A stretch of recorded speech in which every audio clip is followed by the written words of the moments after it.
Bonsoir à tous et bienvenue dans cette édition à l'agenda présidentiel. Une seule audience, le président de la République, chef de l'État Mohamed Bazoum, s'est entretenu avec la ministre d'État du Gabon en charge des relations avec les institutions constitutionnelles et les autorités indépendantes. Audience qui a eu lieu en présence de la ministre de l'Industrie et de l'Entrepreneuriat des Jeunes.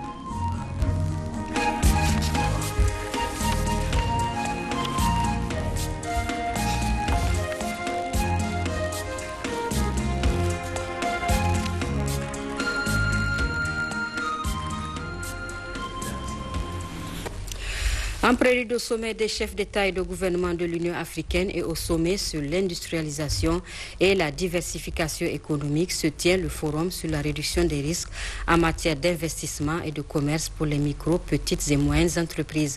C'est le premier ministre-chef du gouvernement, Oumoudou Mahamadou, qui a présidé la cérémonie d'ouverture. Mahamadou Adamou et Hawa Maman. Les micro, petites et moyennes entreprises sont considérées comme un véritable outil de réduction de la pauvreté en Afrique. Elles apparaissent également comme un moteur de croissance économique.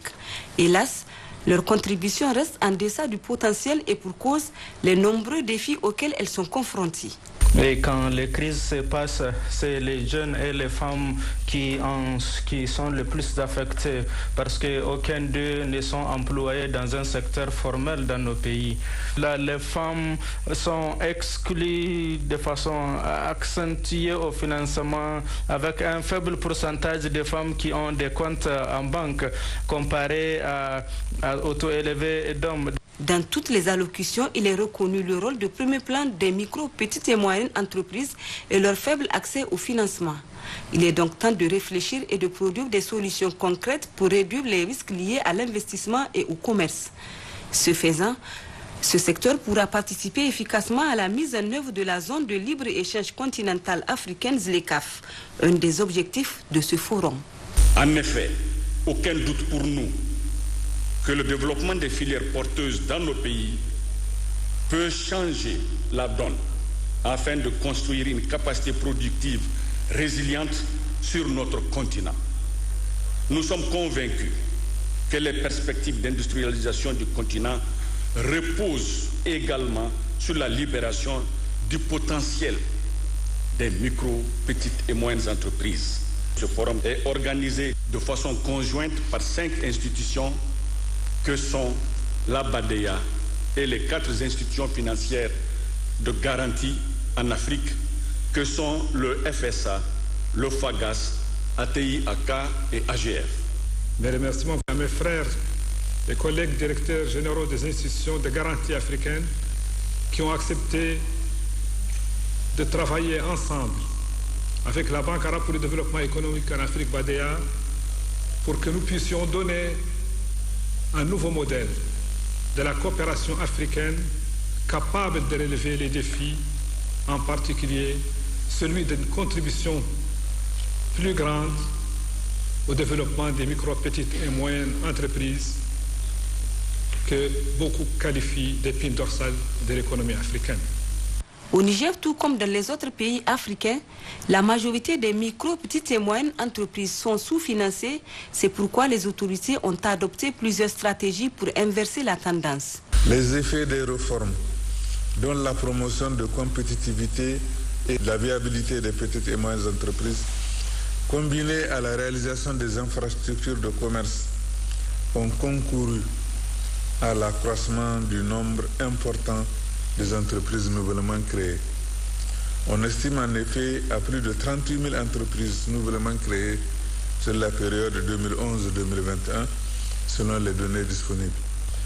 Il a été créé en 2020 le Fonds de développement de l'inclusion financière, le FDIF, dont les missions sont de permettre l'accès au crédit aux populations exclues du secteur financier classique.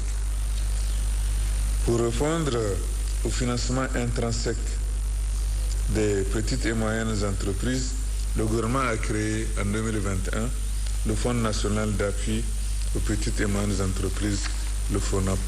De ce forum sur la réduction des risques en matière d'investissement et de commerce pour les micro, petites et moyennes entreprises, il est attendu des actions et des mesures politiques, des mécanismes financiers innovants, entre autres résultats. Des mesures qui sont nécessaires pour booster l'investissement au profit des micro, petites et moyennes entreprises.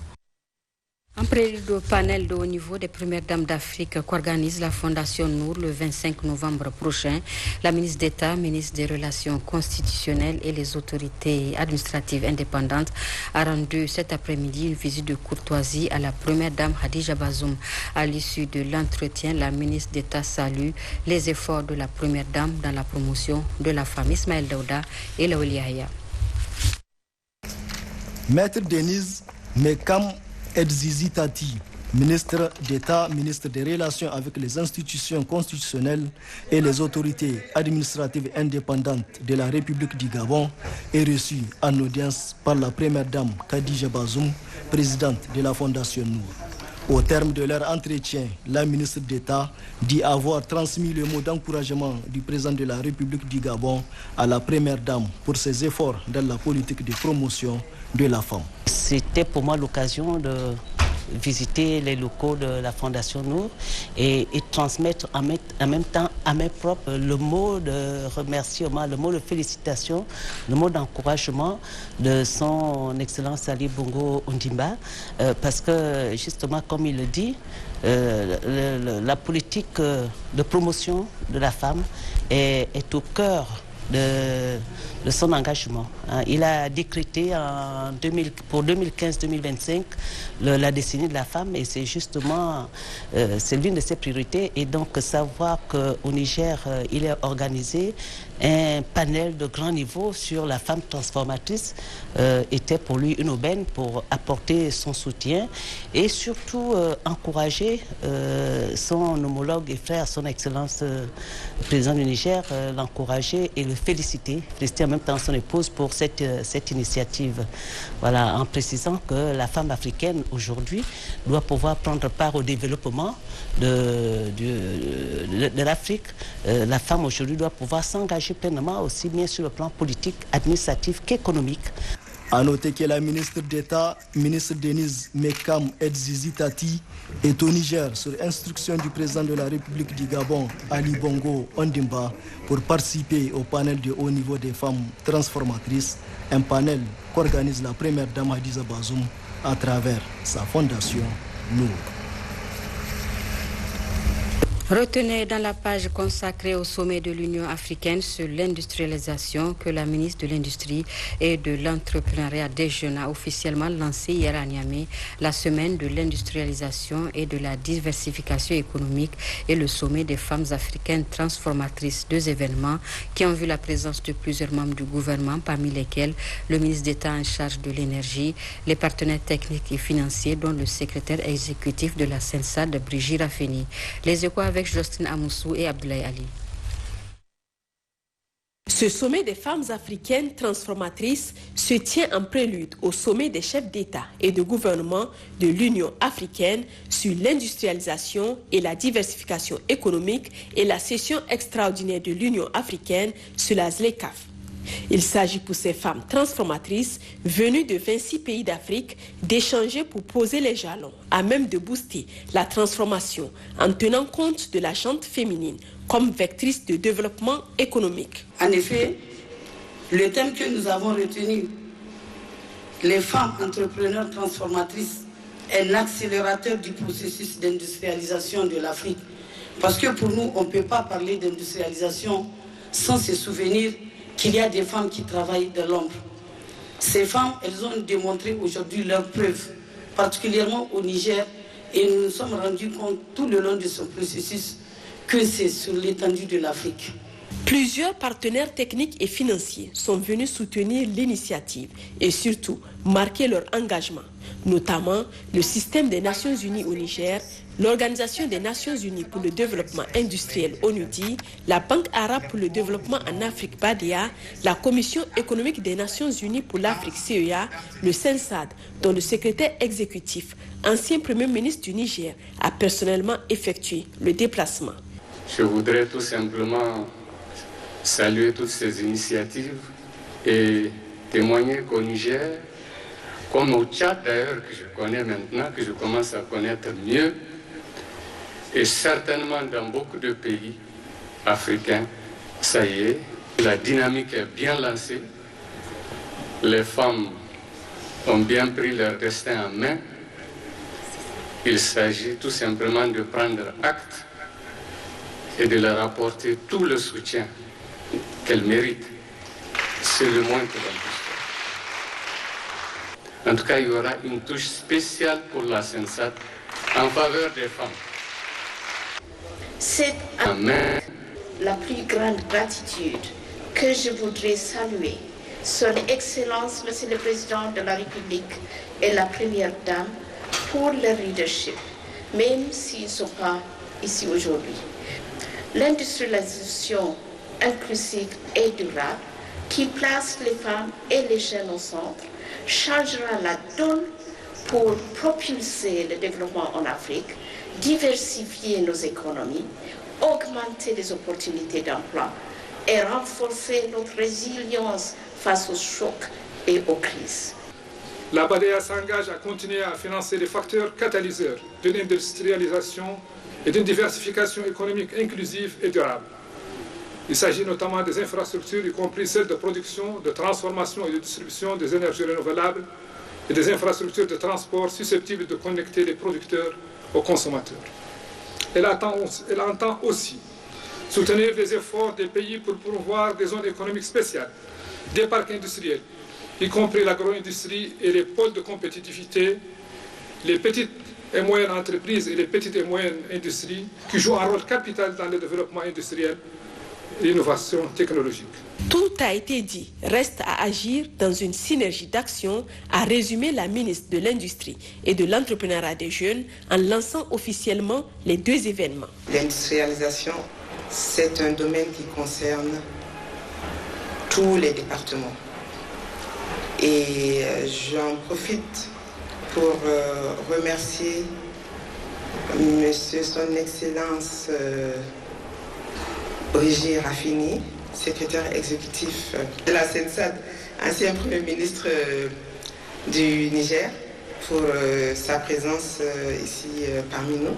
À tous les partenaires techniques et financiers, à Monsieur le ministre de la RDC qui est venu, mon cher frère qui est venu à 3h du matin ce matin, mais qui est quand même là. Il faut juste retenir que nous avons des avantages compétitifs que beaucoup de continents n'ont pas. Et toutes ces ressources sont disponibles. Nous devons seulement conjuguer nos efforts au niveau de l'Afrique pour que cette industrialisation inclusive dont nous parlons soit une réalité. Ce n'est plus un choix aujourd'hui pour nous, il y va de notre survie. Pendant cette semaine de l'industrialisation, il y aura à peu près une 60aine d'événements parallèles qui vont être présentés par les différents partenaires et le Niger.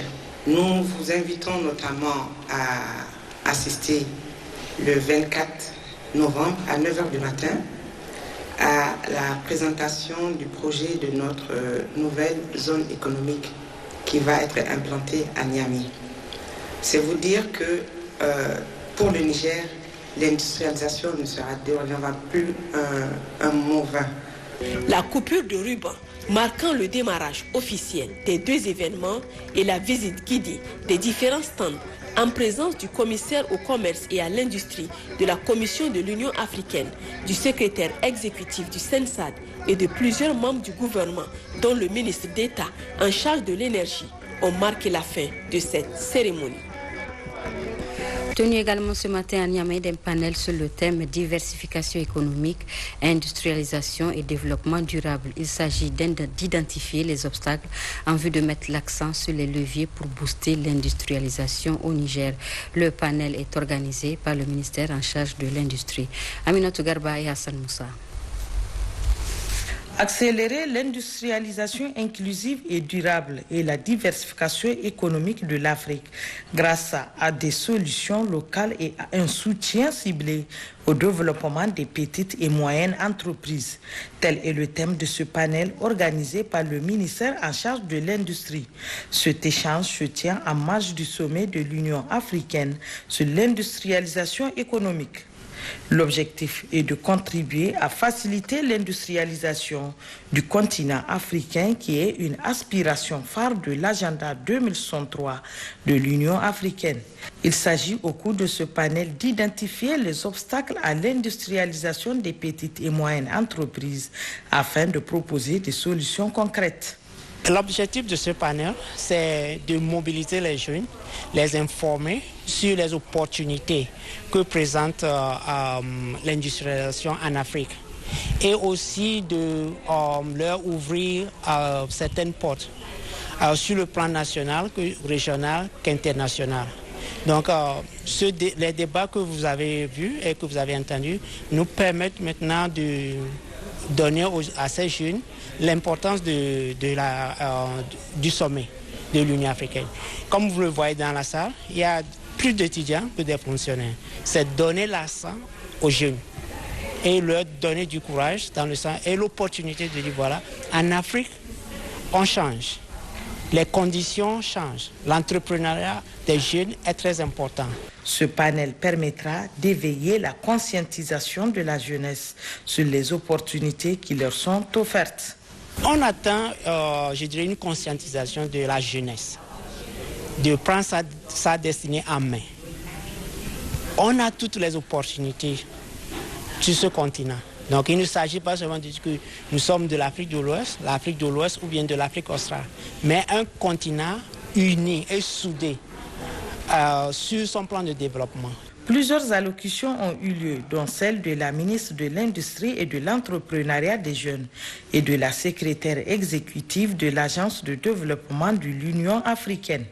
Abondant toutes dans le même sens, elles ont insisté sur le potentiel productif de l'espace, en vue de le valoriser pour qu'il soit plus durable. D'autre part, la ministre de l'Industrie et de l'Entrepreneuriat des Jeunes a présidé ce matin une cérémonie parallèle au sommet extraordinaire de l'Union africaine que le Niger accueille du 20 au 25 novembre prochain. Cette conférence est placée sous le thème « Rôle de l'infrastructure qualité dans l'industrialisation économique de l'Afrique ». Abdelkarim Mambarmou et Ousmane Sani Abdou. Cet événement parallèle organisé par l'infrastructure panafricaine de qualité en collaboration avec l'Agence nigérienne de normalisation de métrologie et de certification s'inscrit dans le cadre du sommet de l'Union africaine sur l'industrialisation et la diversification économique qui se tient à Niamey du 20 au 25 novembre 2022. Une rencontre placée sous le thème « Le rôle de l'infrastructure qualité dans l'industrialisation économique de l'Afrique ». Nous avons spécifié les thèmes surtout sur l'industrie des textiles. C'est un domaine quand même qui est beaucoup prisé, que tout le monde en utilise, tout le monde doit s'habiller et aussi les textiles interviennent dans beaucoup d'autres activités. Ce domaine est de plus en plus en recul ou presque délaissé au profit des produits importés d'ailleurs. Donc, le thème du panel a été choisi pour voir comment améliorer l'aspect qualité de tous les produits ici des textiles et de la mode en Afrique. Pour la ministre de l'Industrie et de l'Entrepreneuriat des Jeunes, l'industrialisation et la diversification économique constituent des objectifs primordiaux de la part des dirigeants africains. Cependant, malgré les efforts individuels déployés par certains pays, beaucoup reste à faire sur le plan de l'intégration économique régionale et intra-africaine. Mais les questions suivantes peuvent être posées. Sous quel angle faut-il envisager le rôle de l'industrie? L'Afrique peut-elle émerger sans le succès de son industrialisation? Quels sont les défis majeurs de l'industrialisation de l'Afrique?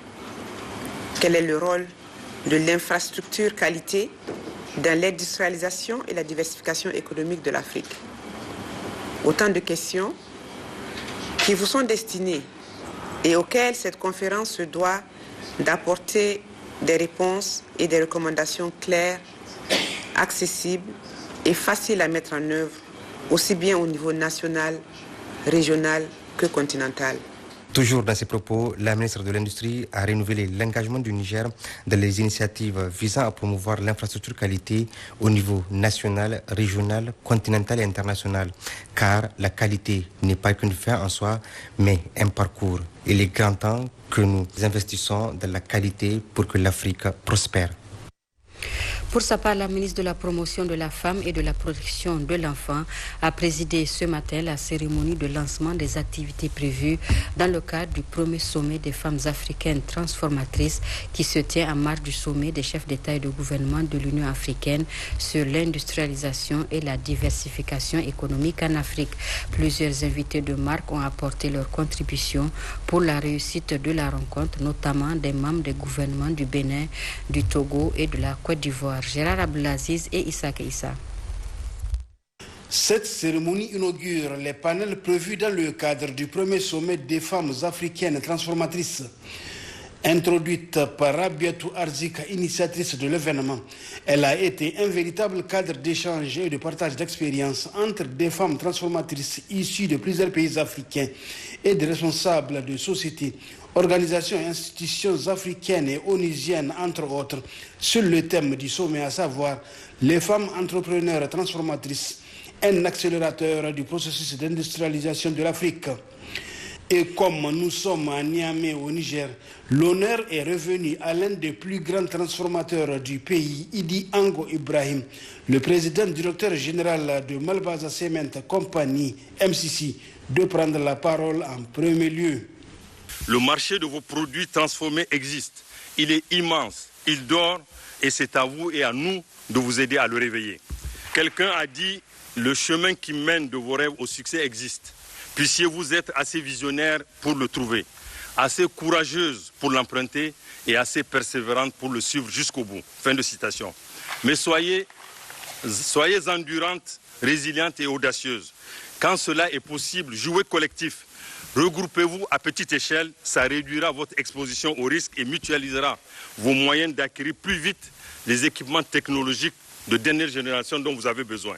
Opérez des compromis entre ce qui est idéal et ce qui est possible, entre ce qui est juste et ce qui est nécessaire. Mais ne l'oubliez jamais, le succès est toujours un enfant de l'audace. Là où il y a la volonté, la foi et l'audace, il s'ouvrira toujours un chemin devant vous. Comme orateur, on peut citer également Leila Doukani, présidente de l'Association des femmes entrepreneurs du Maroc, Sadia Alimatou Asman, ministre de l'Industrie et du Commerce du Bénin, Mazamesso Assi, ministre de l'Inclusion financière et de l'Organisation du secteur informel du Togo, Souleymane Diara Soumba, ministre du Commerce, d'Industrie et de la Promotion des petites et moyennes entreprises PME de la Côte d'Ivoire, l'ambassadeur d'Allemagne au Niger, Herman Nicolaï, partenaire de la rencontre via la GIZ.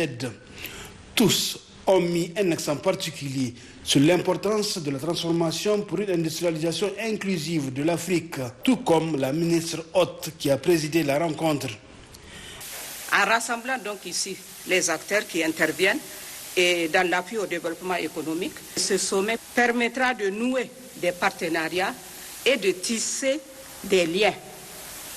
Il se tient dans un contexte qui fait une place de choix à l'innovation et favorise le rôle de la femme comme accélératrice du processus d'industrialisation de l'Afrique. Ainsi sont lancés les panels rentrant dans le cadre du premier sommet des femmes africaines transformatrices qui se poursuivra jusqu'au jeudi prochain au palais du 29 juillet, en marge de la session ordinaire du sommet des chefs d'État et de gouvernement de l'Union africaine sur l'industrialisation et la diversification économique de l'Afrique.